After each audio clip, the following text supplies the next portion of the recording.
Welcome to The Explainer. Today, we're diving into something pretty profound, an ancient blueprint for spiritual development. It's basically a roadmap to liberation, broken down into what are called the 3 higher trainings. All right, so here's how we're going to tackle this. First, we're going to lay out what this blueprint is all about. Then, we'll dig into each of its 3 core components, one by one.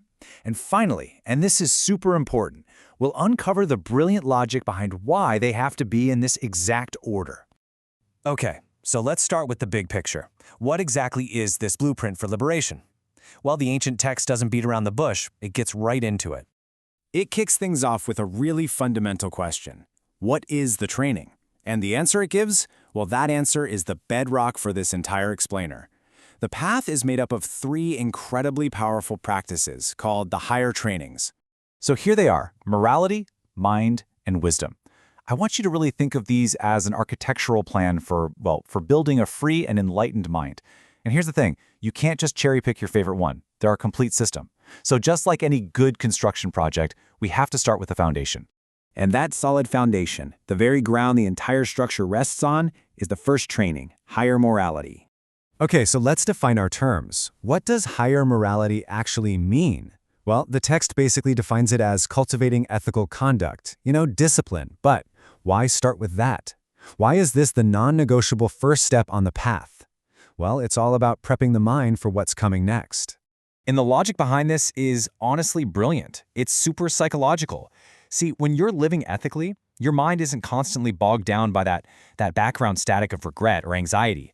It just clears all of that away. And what you're left with is this natural stability, this inner calm. And that is the perfect soil, the fertile ground you need to grow real focus. With that ground firmly in place, we're ready for the next phase of construction. All right, so the foundation's been poured, it's solid. Now we can start putting up the pillars of the building. This brings us to the second training, higher mind. So what's this one all about? Higher mind is the practice of developing a seriously focused and tranquil mind. Think deep meditative states. But here's what's so crucial to understand. This peaceful, concentrated mind isn't the end of the journey, not at all. It's more like a tool. It's like we're sharpening a blade that we're gonna need for the final, most important job. I love this analogy. Imagine trying to see your reflection in a choppy, stormy lake. All you get is a broken, distorted mess, right? But a calm, concentrated mind, that's like a perfectly still, glass-like pond. It reflects reality exactly as it is, with perfect clarity. And that clear sight, that true vision, is what lets us get to the final piece of the puzzle. Which brings us to the very top, the pinnacle of the whole structure. This is the whole reason we laid the foundation and built the pillars in the first place. This is the higher training in wisdom. Now, we've got to be clear here.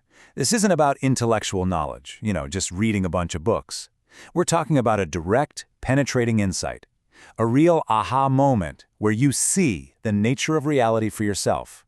And that kind of life-changing insight, it has one singular, ultimate goal. And here it is, the grand finale. That wisdom we've cultivated, that's the super sharp tool that finally severs the roots of suffering. It cuts right through them, leading to total, genuine liberation. Okay, so this naturally leads us to a really important question, the one we flagged at the beginning. Why this specific order? Why morality, then mind, then wisdom? Why not mix it up? Well, the text is very clear on this. The sequence isn't random at all. In fact, it's a perfectly logical chain of cause and effect. Each step literally creates the perfect conditions for the next one to arise. Just look at this flow. It starts with pure morality, which leads to having no regret. That brings joy, which lets the mind concentrate. And that concentration, that enables true insight, which leads to liberation and finally, nirvana. See?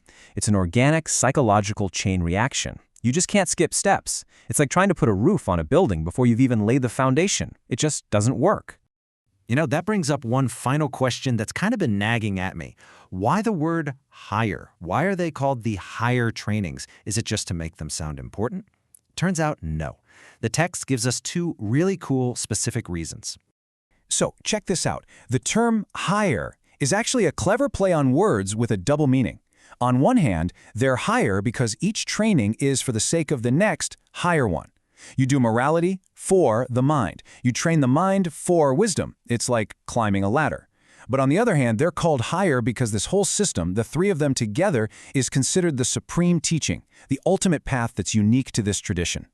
And this last quote is so powerful. It basically says that if someone truly possesses higher wisdom, you can be absolutely certain they have the other two trainings mastered as well. So even though you practice them in sequence, you can't really separate them in the final result. They all merge into one integrated, seamless whole. So what does all this mean for us, right here, right now? How can this ancient blueprint guide us? Well, it offers us incredibly clear, timeless logic for any kind of inner work. It tells us pretty plainly that if you want real insight in your life, you need a calm, focused mind. And if you want that, you have to build it on the bedrock of an ethical, integrated life. It's a powerful step-by-step process that's just as revolutionary today as it was thousands of years ago. Thanks for joining me for this explainer.